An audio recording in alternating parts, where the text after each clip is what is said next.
Kangaroo एक अद्भुत जीव। हिंदी डॉक्यूमेंट्री परिचय।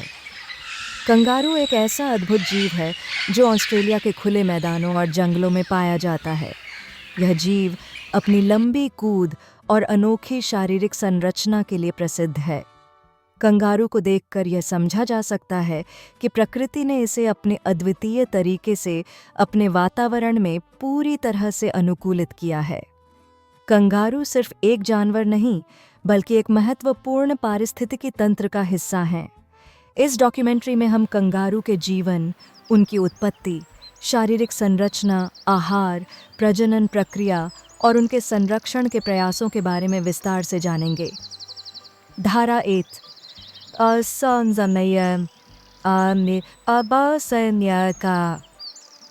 कंगारू की उत्पत्ति और प्रजातियां।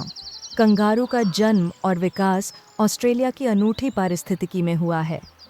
यह जानवर मार्सुपियल्स श्रेणी में आता है, जिसका मतलब है कि इनके बच्चे जोएज एक थैली पाउच में रहते हैं। कंगारू की 4 प्रमुख प्रजातियां हैं जो ऑस्ट्रेलिया के विभिन्न हिस्सों में पाई जाती हैं। लाल कंगारू, रेड कैंगरू, यह सबसे बड़ी कंगारू प्रजाति है और ऑस्ट्रेलिया के खुले मैदानों और रेगिस्तानी क्षेत्रों में पाया जाता है।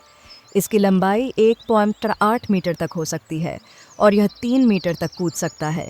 पूर्वी grey kangaroo, eastern grey kangaroo, यह कंगारू ऑस्ट्रेलिया के जंगलों और घास के मैदानों में पाया जाता है।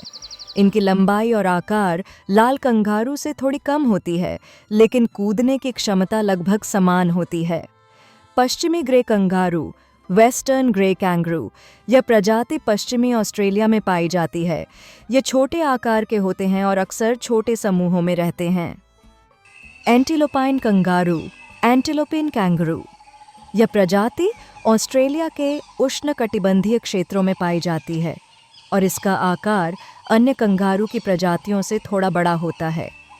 कंगारू की उत्पत्ति और उनका जीवन चक्र यह दर्शाता है कि उन्होंने अपने अस्तित्व के लिए विशेष रूप से कठिन ऑस्ट्रेलियाई वातावरण में खुद को अनुकूलित किया है।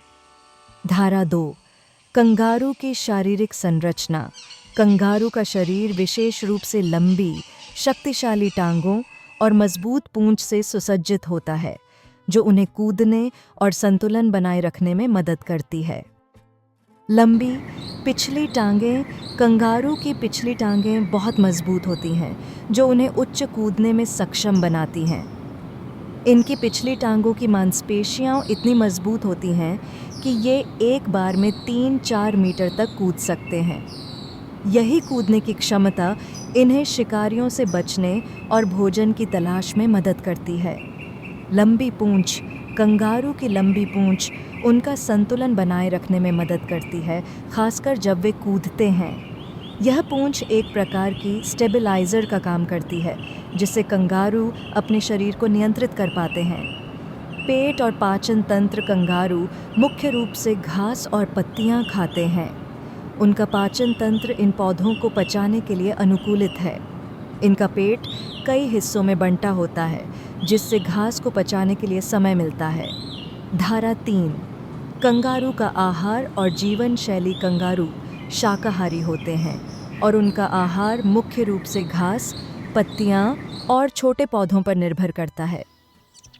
कंगारू का आहार बहुत सादा होता है, लेकिन इनकी जीवन शैली को समझने के लिए उनके झुंडों और उनके आहार की आदतों को देखना ज़रूरी है। कंगारू समूहों में रहते हैं, जिसे मॉब कहा जाता है। ये समूह आमतौर पर 10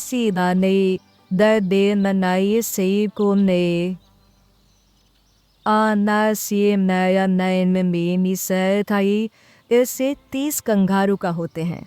इस झुंड में एक प्रमुख कंगारू होता है, जो समूह के अन्य सदस्य को सुरक्षा प्रदान करता है। यह कंगारू के जीवन में सुरक्षा और सामाजिक संरचना का महत्वपूर्ण हिस्सा है। कंगारू दिन के समय चरते हैं और रात को आराम करते हैं। वे पानी की खोज में अक्सर दूर दूर तक यात्रा करते हैं, खासकर जब सूखा होता है। धारा 4 कंगारू की प्रजनन प्रक्रिया। कंगारू की प्रजनन प्रक्रिया बहुत दिलचस्प और जटिल होती है। कंगारू का बच्चा जोए कहलाता है। जब एक कंगारू मादा गर्भवती होती है तो वह जन्म के बाद अपने बच्चे को अपनी थैली पाउच में सुरक्षित रखती है।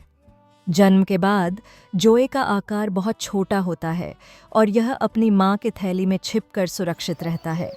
गर्भधारण और जन्म मादा कंगारू का गर्भधारण 30 दिनों का होता है, जिसके बाद छोटा सा बच्चा जन्म लेता है। यह बच्चा अपने आप को थैली में पहुंचाता है और यहाँ वह 6-9 महीने तक विकसित होता है। थैली में विकास, थैली में रहते हुए जोए का शरीर धीरे धीरे विकसित होता है। जैसे ही यह बच्चा थोड़ा बड़ा होता है वह थैली से बाहर निकलता है, लेकिन फिर भी अपनी माँ के पास रहता है और माँ के शरीर से दूध पीता है। स्वतंत्र जीवन की शुरुआत कुछ समय बाद जोए पूरी तरह से स्वतंत्र हो जाता है और अपनी माँ से अलग हो जाता है। धारा 5, कंगारू की कूदने की विशिष्टता। कंगारू की कूदने की क्षमता प्राकृतिक दुनिया का एक अद्वितीय उदाहरण है। कंगारू की पिछली टांगों की मांसपेशियां इतनी शक्तिशाली होती हैं कि वे 3-4 मीटर की दूरी तक कूद सकते हैं और लगभग 1.5 मीटर ऊंचाई तक कूद सकते हैं। कंगारू की कूदने की प्रक्रिया बहुत ऊर्जा बचाने वाली होती है, क्योंकि कूदते समय वे अपनी मांसपेशियों की गति का अधिकतम उपयोग करते हैं। यह कूदने की क्षमता उन्हें अधिक ज़मीन कवर करने में मदद करती है और साथ ही शिकारी से बचने में भी सहायता करती है।